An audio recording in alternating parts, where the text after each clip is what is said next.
भगवान के अतिरिक्त, भजन के अतिरिक्त, भगवत चर्चा के अतिरिक्त किसी भी प्रकार की कोई दूसरी बात जिसके जीवन में है, मान बड़ाई, पद प्रतिष्ठा, धन ऐश्वर्य, वो संत वेश में भी हो तो दूर से प्रणाम कर लें, संग नहीं करें। संग उन्हीं का करें जिनको शरीर संसार से वैराग्य हो चुका है, युगल चरणों में जिनका अनुराग है, धन और स्त्री के आकर्षण से जो मुक्त हैं, भजन ही जिनका जीवन है, ऐसे भगवान के प्राण प्यारे भक्तों का संग करें।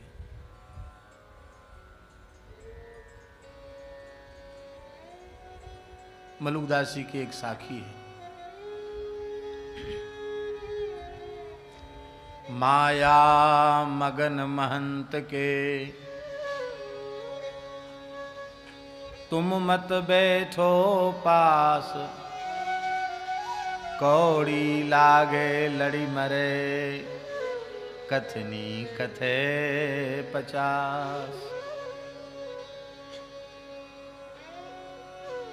जो भजन में मगन नहीं है, केवल माया में मगन है, वो बड़े से बड़ा महंत, श्री महंत, जगत गुरु और उससे बड़ा कोई ब्रह्मांड गुरु, विश्व गुरु कुछ भी हो सकता हो, बड़ी से बड़ी उपाधि, वो सब उपाधि उसको मिल चुकी हों, पर यदि भजन के रस में लवलीन नहीं है, केवल मान बड़ाई, पद प्रतिष्ठा, रुपया पैसा, भगत जगत चेला चेली, इसी में डूबा हुआ है, तो वैष्णव स्वरूप के नाते प्रणाम कर लो। उन्हें कोई आवश्यकता हो, सेवा बन सकती है, सेवा कर लो, निंदा नहीं करना, दोष नहीं देखना, पर संग उनका नहीं करना। संग किसी भगवान के भक्त का करना। और संग करने योग्य कौन है, ये जल्दी समझ में नहीं आता। दीर्घ काल तक गुरु गोविंद की शरण रहकर दास ने ऐसा विचार किया है, गुरु गोविंद और ग्रंथ, गुरु गोविंद और ग्रंथ, इनका आश्रय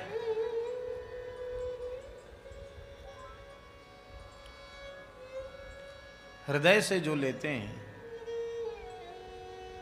धीरे धीरे उनकी दृष्टि खुल जाती है और फिर वे समझ जाते हैं।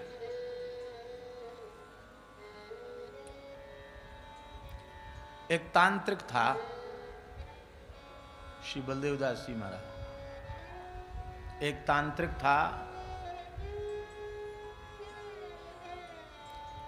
वो साक्षात भगवान श्री कृष्ण के दर्शन कराता था। सच्ची घटना है।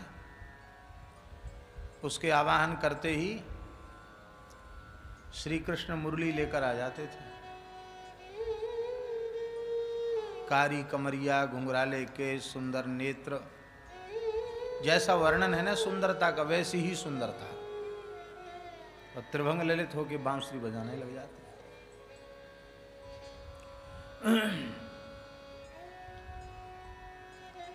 श्री अद्वैत प्रभु के वंशज ठाकुर श्री विजय कृष्ण गोस्वामी जटिया बाबा उस समय वृंदावन में रहकर साधन कर रहे थे।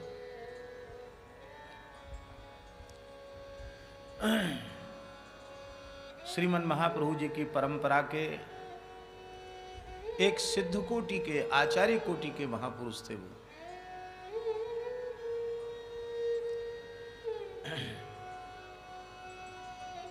तो उन्होंने जब सुना कि भगवान का दर्शन करा था, चलें दर्शन करने। उस तांत्रिक से वो मिले, हाँ हाँ कराते हम दर्शन, 12 बजे रात्रि को आ जाना। वृंदावन की बात है, वो केसी घाट पर रहता था। वो तांत्रिक जो था साधु वेश में ही था, वो केसी घाट पर रहता था और ठाकुर विजय कृष्ण गोस्वामी को दर्शन कराने के पीछे उसका स्वार्थ क्या था जानते हैं?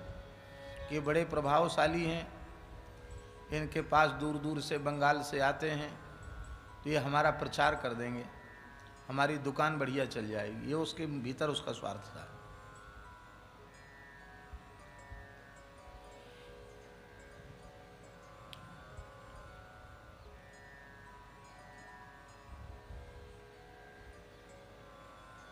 ठाकुर विजय कृष्ण गोस्वामी वो तो एक सिद्ध कोटि के महापुरुष ही थे और गुरु गोविंद ग्रंथ की कृपा उन्हें प्राप्त थी। आप विचार करें उनकी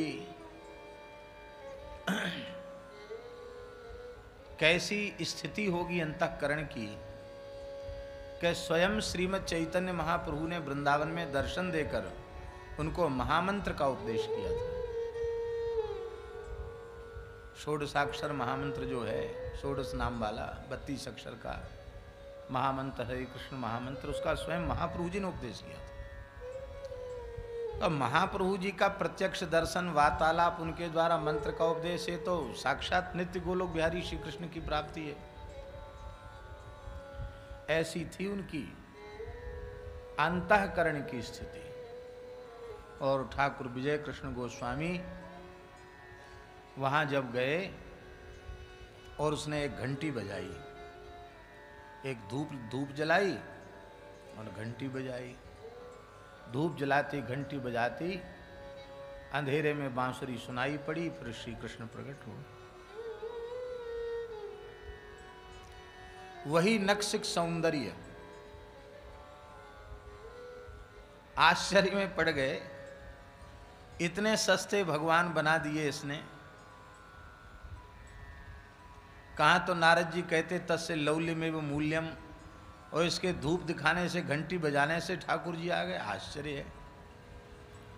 लेकिन वे विचार करने लगे कि भगवत साक्षात्कार के काल में भक्त के अंतःकरण की स्थिति कैसी होती है। शास्त्रों में वर्णन है, गुरुजनों से सुनी हुई है। तो भगवत साक्षात्कार के काल में जैसी हमारी अवस्था होनी चाहिए वो अवस्था तो हो नहीं रही है।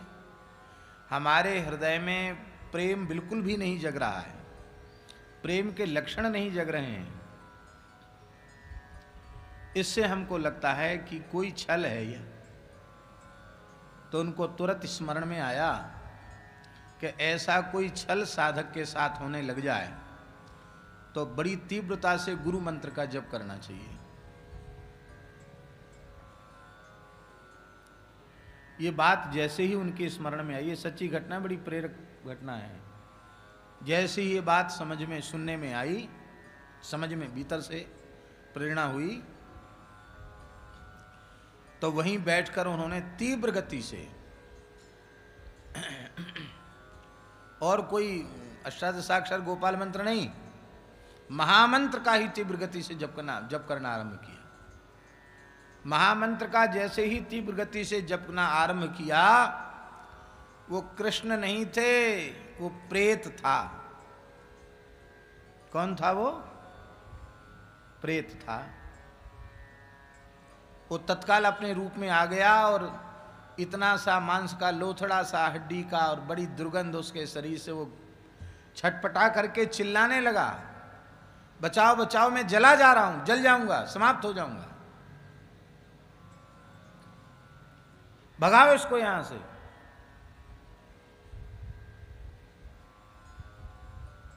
आपने उस तांत्रिक को फटकारा और कहा, भोले भाले लोगों को तुम ठगते हो। वो सब कुछ भाई भगवान के साक्षात्कार करा दिए तो वो तो पक्का भगत हो गया। और भूत प्रेत देव योनि के तो होते ही हैं, भूत भविष्य भी बता देते हैं।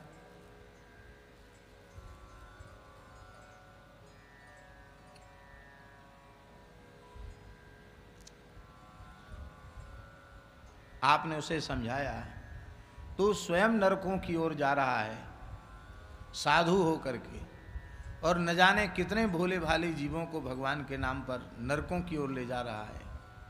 एक कितना जघन्य पाप कर रहा है, छोड़ इसको।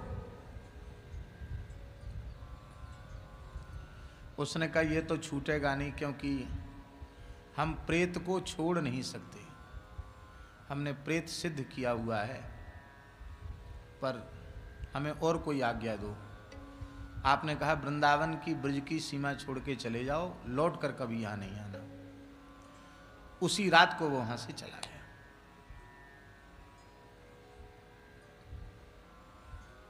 आप लोग कहेंगे प्रेतों में ये शक्ति, हाँ होती है।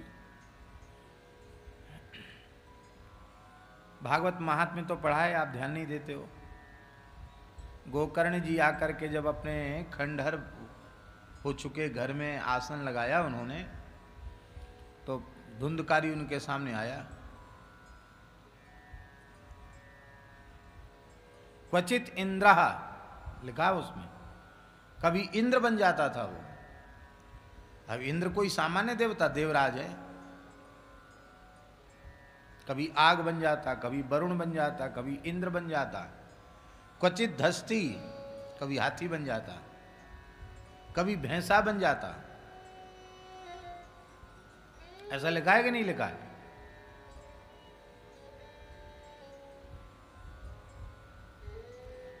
भगवत साक्षात्कार के नाम पर भी बहुत से लोग ठगने वाले मिलेंगे। इसलिए गीता, भागवत, रामायण, विनय पत्रिका, भक्तमाल, ये जो हमारे आर्ष ग्रंथ हैं, इन ग्रंथों ने, भगवत प्राप्त महापुरुषों ने जो भजन की पद्धति बताई है, उसी पद्धति से भजन करना चाहिए। अपने गुरुजनों की आज्ञा को ही सर्वोपरि मान करके साधन करना चाहिए। तमाम लोग मिलेंगे कि तुम ये साधन करो, ये साधन करो, ये साधन करो, पर अपनी इच्छा से कोई साधन न करे, अपने गुरुजनों से पूछ करके ही साधन करे। श्री पंडित जी महाराज इस पर बहुत जोर देते थे, अपनी इच्छा से कछु न करे। पूज्य बाबा ठाकुरदास जी ने बताया कि कई वर्षों तक पंडित जी से कोई साधक आकर पूछता कि कोई हमारे साधन की बात बताओ, तो पंडित जी स्लेट पर लिखते थे आनुगत्य, बस एक शब्द लिखते थे। क्या लिखते थे? आनुगत्य।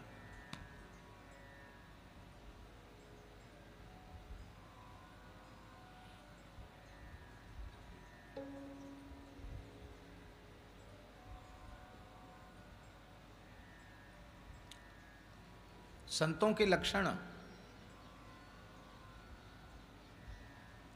शास्त्रों में दो कारणों से दिए गए। संत वाणियों में, भागवत जी में, वाल्मीकि में, रामचरितमानस में, विनय पत्रिका में, रसिकों की वाणियों में। एक तो इसलिए दिए हैं कि उन लक्षणों, तो संग करने योग्य संतों के जो लक्षण कहे गए हैं वो इनमें दिखाई पड़ रहे हैं कि नहीं। दिखाई पड़ेंगे तो हमारा भजन पुष्ट होगा, हमारा ज्ञान वैराग्य पुष्ट होगा, हम भगवान की ओर आगे बढ़ेंगे। नहीं दिखाई पड़ रहे हैं तो हो सकता हानि हो जाए। बदायूं जिले में एक गांव है कैल, वहां से आगे बांध है। श्री हरि बाबा ने जहां गंगा जी को बांधा, और हरि बाबा का वहां मंदिर है, उनकी मूर्ति विराजमान है। हम भी दर्शन करके आए, बड़ी दिव्य जगह है। एक संत की कितनी बड़ी महिमा, कितना बड़ा प्रभाव हो सकता, वहां जाने से पता चलता है। बड़ी सुंदर जगह है हरि बाबा का बांध। तो एक पंडित जी हमको ले गए थे वहां।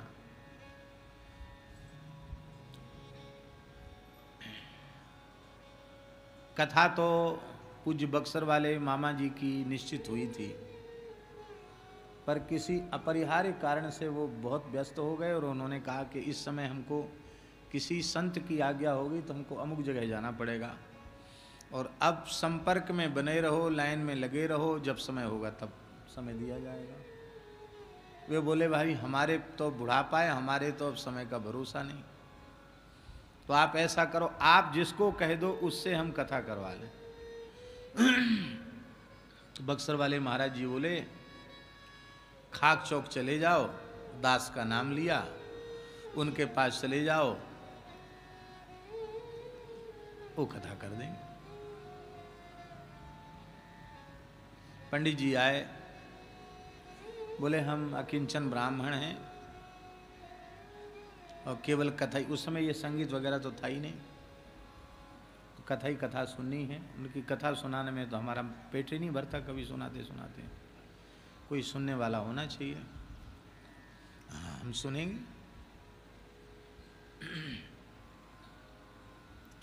एक खपरेल घर था और उसके सामने एक तिवारा था। तिवारी में चौकी लग गई, सामने खुला मैदान था।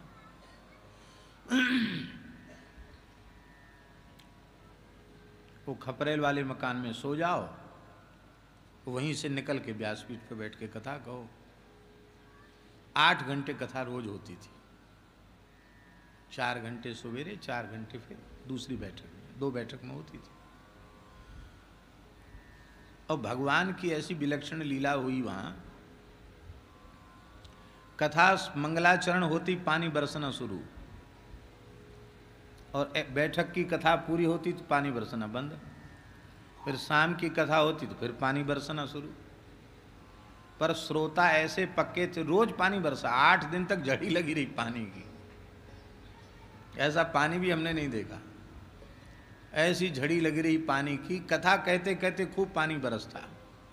गावड़े के लोग थे, एक एक पीढ़ा लेके आते और छत्ता लेके आते, मैदान में सब पीढ़ा पे बैठ जाते, नीचे से पानी बह रहा है, कुकड़ू बैठ जाते छत्ता ले लेके, सामने छत्ते ही छत्ता दिखते। ऐसा बढ़िया पंडाल। और वो जो खपरेल मकान था उसमें इतना सुख मिलता। पहले दिन आकर के जब सोए तो बहुत विलक्षण अनुभूतियां वहां हुई। सवेरे में पंडित जी से कहा, उन्होंने कहा यहाँ एक महापुरुष विराजते थे जिनको मैंने गुरु रूप में स्वीकार किया था, स्वामी श्यामानंद ब्रह्मचारी जी महाराज। इसी खपरेल मकान में रह करके उन्होंने हरे राम राम राम हरे हरे, हरे कृष्ण कृष्ण कृष्ण हरे हरे, इसको एक माना। एक 16 गिनती नहीं की, एक किया गिनती। और इस संख्या से उन्होंने 1 अरब नाम यहां जपा था। उनको भगवान का कई बार साक्षात्कार हुआ था। उनके कीर्तन में कितने लोगों ने मीराबाई के दर्शन किए, पद गाने लगे तो मीराबाई प्रकट हो गए। ऐसे महापुरुष थे। जब उनको विरह में वेदना होती थी तो गांव के बड़े बूढ़े लोगों ने बताया कि ब्रह्मचारी जी गोपाल कह करके पुकारते थे तो 2-2, 3-3 कोस तक उनकी आवाज़ जाती थी। सोते हुए लोग जग कर रोने लग जाते थे कि बाबा बहुत पीड़ित है, हे ठाकुर जी दर्शन दे दो बाबा। ऐसी विरह वेदना थी उनकी।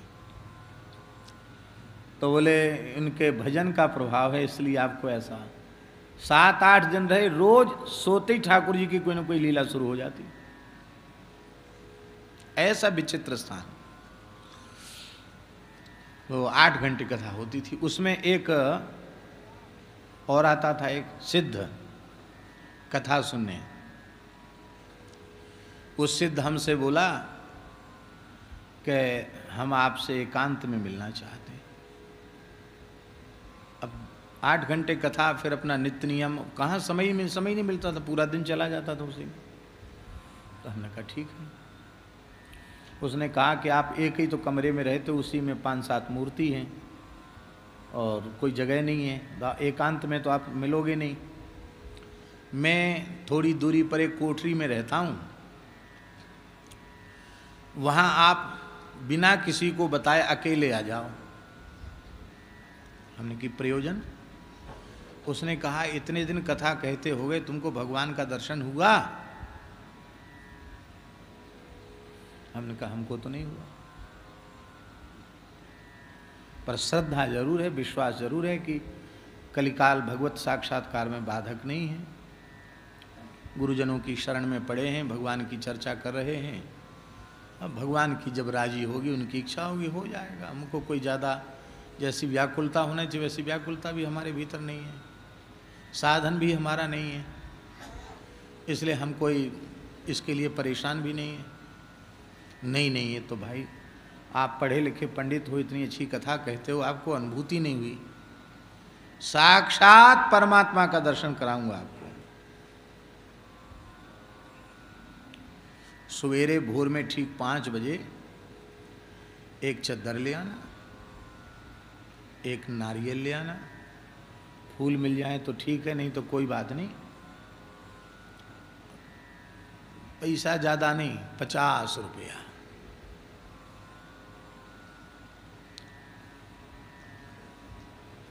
पर ये बात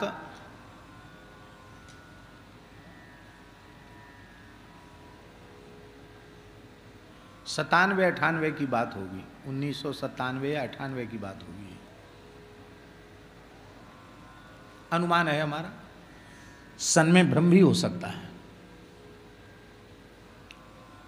तो कितने साल हो गए? 97 98 भी जोड़ा जाए तो कितने साल हो गए हैं? हाँ, तो 24-25 साल पहले 50 रुपया भी दक्षिणा तो मानी जाती थी। हमने अपने मन में सोचा, हुआ इतने सस्ते भगवान, एक नारियल और एक गमछा और 50 रुपए में भगवान।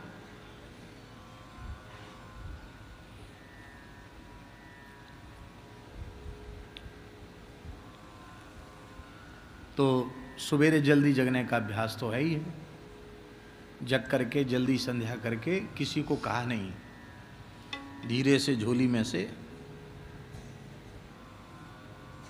ऐसा कोई साथ में भी नहीं था बाबूजी जैसा जो 1 रुपया भी चाहिए तो मांगना पड़े। तो उसके पहले कोई हिसाब किताब थोड़ी देखता था, ये आए तब से थोड़ा हिसाब किताब देखते हैं। मैं धीरे से 50 रुपया झोली में से निकाला, नारियल लिया, एक चद्दर लिया और उस सिद्ध के पास पहुंच गया। उसने पहले तो ब्रह्म ज्ञान का उपदेश किया कि देखो जो तुम कर रहे हो ना, ये कुछ नहीं है,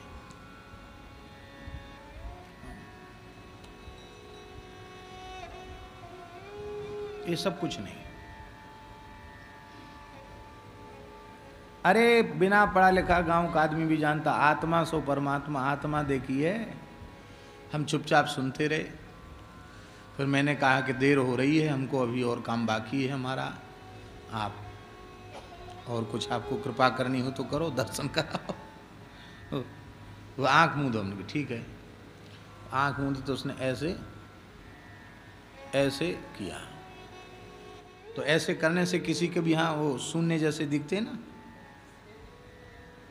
कोई भी करो ऐसे करो तो यहाँ शून्य जैसे दिखते हैं, ऐसे देखते हैं कि नहीं? नहीं देखे? अरे गांव में भूत के गटा कहते हैं, भूत की आंख ऐसे ऐसे करो, यहां दिख रहा है, इधर दिख, जिधर देखो उधर दिखता है, दोनों तरफ दिखता है। ऐसे करो तो एक जगह, इस तरह ऐसे ऐसे करो तो ऊपर नीचे होता है। कोई करके देख लो। उसने कहा ये बड़ी सूक्ष्म रहस्य की बात है, यही आत्मा है और आत्मा सो परमात्मा। मैंने कहा आपने बहुत बड़ी कृपा की।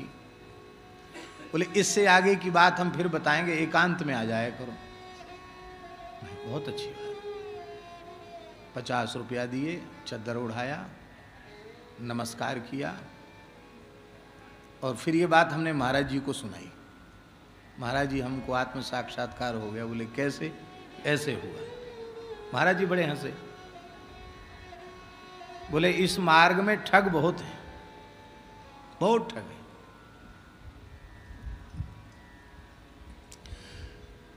हरि गुरु संतों की कृपा न होती, गुरुदेव भगवान की वाणी न सुनी होती तो हो सकता बहक जाते।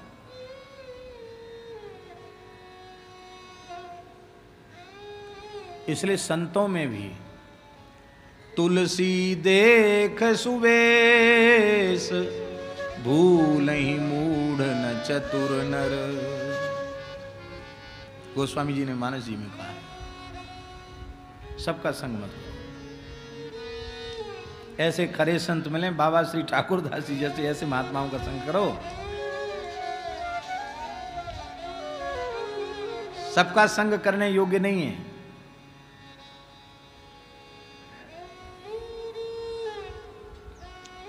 अब हम एक और घटना सुनाएंगे जो हमारे खास गुरु भाई की है, तो उसमें लंबा समय चला जाएगा और ये जो पद है उसकी चर्चा नहीं हो पाएगी।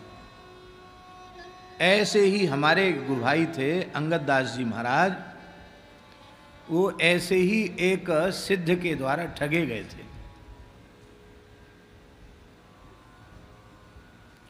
और दूसरी जगह नहीं, बरसाने में ठगे गए। आप सोचिए महाराज, यहां भी ऐसे ऐसे लोग रहते हैं। उसने उनको कहा था कि तुमको प्रेम लक्षणा रसरूपा भक्ति की प्राप्ति हम कराएंगे,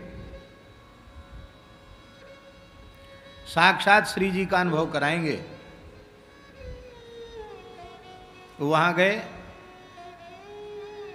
गलती केवल ये हो गई महाराज जी से नहीं पूछा। पहलवान थे, हनुमानगढ़ी के नागा थे और अपने समय के अच्छे पहलवान थे। उनके पास पैसा भी था। आज से लगभग 30-35 साल पुरानी बात होगी, 30-32 साल पुरानी बात होगी। उस समय उन्होंने, उनके पास 4-5 लाख रुपए थे। तो वो सिद्ध बोला कि ये पैसा तुम्हारे पास जो है यही तुम्हारे कल्याण में बाधक है, और तुमको इसीलिए दर्शन नहीं हो रहा कि तुम्हारे पास पैसा है, ये पैसा सब हमको दे दो। वो ऐसे पक्के थे, श्रद्धावान, उन्होंने सारा पैसा लेकर उसको दे दिया। उसने कहा तिलक लगाना छोड़ दो, छोड़ दिया।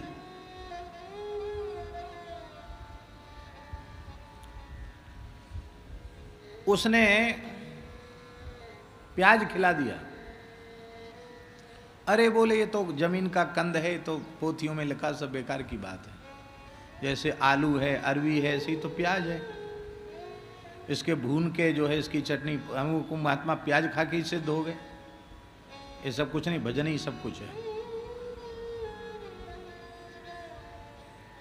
और वो तम्बाकू खाते थे सिद्ध, तो उन्होंने प्रसादी में तम्बाकू भी दे दी। बोले हम तो कभी खाते नहीं, गुरुजी हमारे मना करते। अरे बोले इसका नाम सुरती है, इससे सुरत लगी रहती है।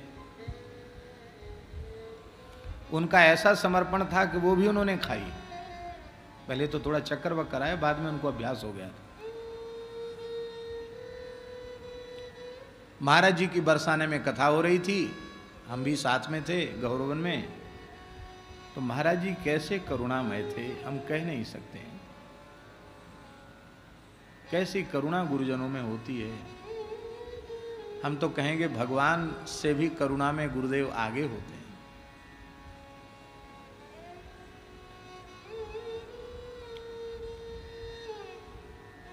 वो हमारे गुरु भाई महाराज जी के पास आते जाते नहीं थे। 2-3 साल हो गए थे उनको बरसाने में रहते रहते। महाराज जी के पास तो उनके शरण में थे, सिद्ध की शरण में। महाराज जी कहे हमसे, बोले पंडित जी अंगद दास से यहीं रहते हैं, तो चलें अंगद दास से मिलिया में। भगवान की कृपा से, राधा रानी की कृपा से, एक सिद्ध की कृपा उनको मिल गई है, हमने सुना है। तो सिद्ध होगा तो हम भी दर्शन कर लेंगे, नहीं तो चलो अंगद दास से तो मिल ही लेंगे। महाराज जी बोले चलो चलो। तो हम और महाराज जी 2 ही मूर्ति, पैदल पैदल, सूलोखर है ना, सूलोखर है ना, सूर्य कुंड, तो सूलोखर की ओर चले। सामने राधा बाग आता है। तो राधा बाग जैसे ही पहुँचे कि श्री अंगद दास जी एक कमंडल भर के देशी चैती गुलाब, जो बढ़िया गुलाब होता है देसी गुलाब, पूरा कमंडल भर के गुलाब के फूलों का जा रहे थे। वो रोज राधा रानी में, श्री जी में ताजे ताजे गुलाब के फूल अर्पित करते थे। वहाँ गुलाब लगा रखा था सुलोकर में, और रोज चुन करके गुलाब के फूल ले जाते थे वहाँ। फिर लोग अपने बना करके माला, वो केवल पुष्प ले जाते।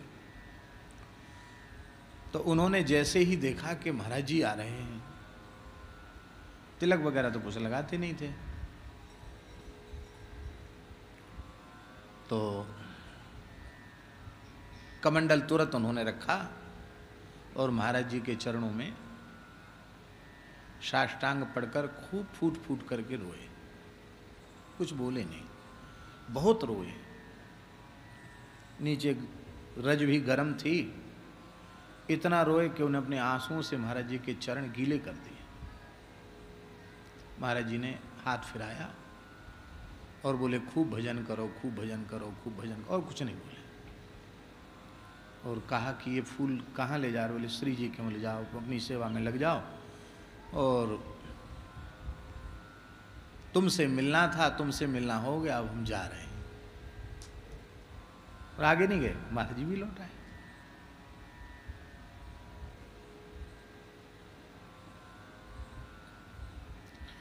उसने अवधि दे रखी थी कि इतने समय में तुमको साक्षात्कार हो जाएगा। अवधि बीत गई, कुछ नहीं हुआ। चित्त में और अशांति बढ़ गई, पैसा भी सब खत्म हो गया। उनको लगा कि तो अच्छा हुआ, गढ़ी से भी गए, आगे गढ़ी में बढ़ने की संभावना थी वो भी खत्म हो गई, गुरुजी से भी दूर हो गए, और इसने अच्छा ठगा हमको। उनको क्रोध आया, तो उन्होंने उसको कहा, भाई तुमने अब तक जो जो कहा था, एक भी बात तुम्हारी सच्ची नहीं निकली, सब झूठी निकली।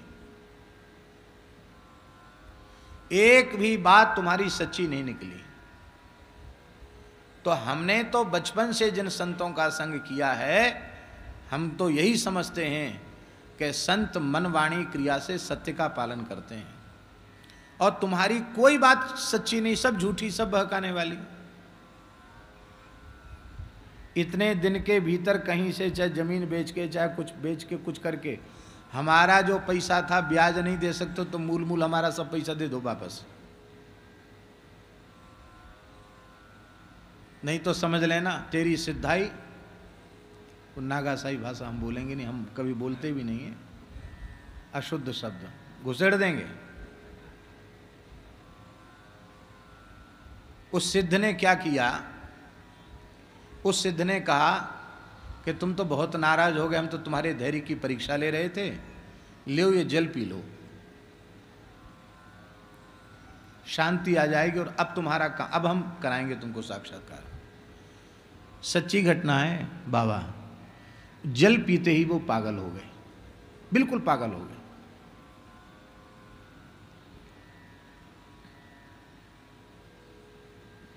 पढ़े लिखे युवा सुंदर साधु, पहलवान साधु, ब्राह्मण कुल का शरीर, पागल हो गए, बिल्कुल पागल। ऐसे पागल कि उनको शरीर की भी मतलब शुद्धि आदि का ध्यान नहीं रहता था, ऐसे पागल हो गए। और उसी पागल अवस्था में वो सुदामा कुटी में महाराज जी के पास आए। ऐसी ऐसी भाषा का महाराज जी से प्रयोग कर रहे थे कि हम कह नहीं सकते। और महाराज जी ने मुस्कुरा कर कहा, आइए श्रीमान जी, आओ महाशय आओ। वो उटपटांग बोल रहे थे। वहीं महाराज जी ने उनका आसन लगवाया। जैसे छोटे बच्चे की माँ सेवा करती है, ऐसे महाराज जी उनकी सेवा में लग गए और बोले, देखो ये विक्षिप्तावस्था है, इस समय इस साधु के शरीर की रक्षा होनी चाहिए। हमने पूछा महाराज जी से, महाराज जी ऐसा कैसे हो गया? महाराज जी बोले, धन की बात कहकर कोई कल्याण की बात करे वो महाठग है, महाधूर्त है। कल्याण को कोई धन से खरीदा जाने वाली वस्तु है कल्याण। और महाराज जी ने कृपा की उनके ऊपर। धीरे धीरे धीरे धीरे वो ठीक हुए, महाराज जी की कृपा से ठीक हुए। और महाराज जी कहीं चले जाते तो महाराज जी के कमरे में रहते। और हमको सोने नहीं देते। हम तो वैसे ही कम सोते हैं शुरू से ही, 1 बजे 1:30 बजे झकझोर के जगा देते हैं। लोगों ने तो यहाँ तक कहा कि जहाँ ये बैठते हैं वहाँ मत रहा करो, पता नहीं मिसमिसा के कहीं नार दबा दें तो गला दबा दें, भाई पागलपन है। और हम वहीं रमन के हम अपने आसन नहीं छोड़ेंगे। जगा कर क्या कहते, लाइट जला देते, फिर हाथ हमारा पकड़ लेते। महाराज जी के लिए कहते, इस बुढ़े ने सारी शक्ति हमारी उठाकर इस हाथ में रख दी। महाराज जी के लिए कहते, हमारा हाथ देखते इसके, कहते इस बुढ़े ने, महाराज जी के लिए कहते, इस बुढ़े ने सारी शक्ति मेरी खींच करके इस हाथ में रख दी, बोल तेरा क्या किया जाए। दांत में मिसा के बोलते। तो हम उनको कहते कि आपको जैसे प्रसन्नता हुआ आप ऐसा करें, आप हमारे बड़े गुरु भाई हैं। कहे पंडित तेरी बातें सुन के क्रोध चला जाता है, बहुत दया आती है। फिर कहते सांस भर के कहते, कोई बात नहीं, घी गिरा तो दाल में गिरा, और दाल का कटोरा तो अपने ही थाली में था, तुम भी तो हमारे ही हो। महाराज जी ने कुछ तुम्हें दे दिया तो कोई बात। मैंने ऐसी विकसित अवस्था थी उनकी। फिर जब वो बिल्कुल स्वस्थ हुए तो उनको बहुत पीड़ा हुई, और उन्होंने रोकर महाराज जी से कहा कि हमें होश नहीं कि मैंने आपके साथ क्या क्या व्यवहार किया होगा, लेकिन ऐसा उपकार और कोई कर नहीं सकता। पर मैंने तो आपके चरणों को छोड़कर किसी को जाना नहीं, फिर मेरे साथ इतना बड़ा छल क्यों हुआ।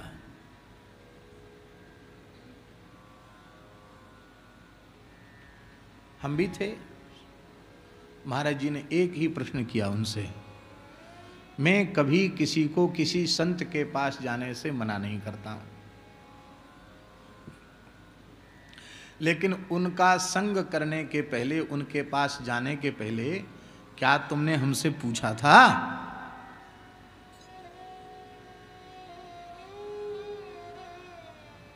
बोले पूछा तो नहीं। तो तुम्हें कुछ ऐसा लगता था तो तुम हमारे पास आए? बोले उन्होंने मना कर दिया था कि बस वंचित हो जाओगे कल्याण से, कहीं मत जाना, हम जैसा कहें वैसा ही करो।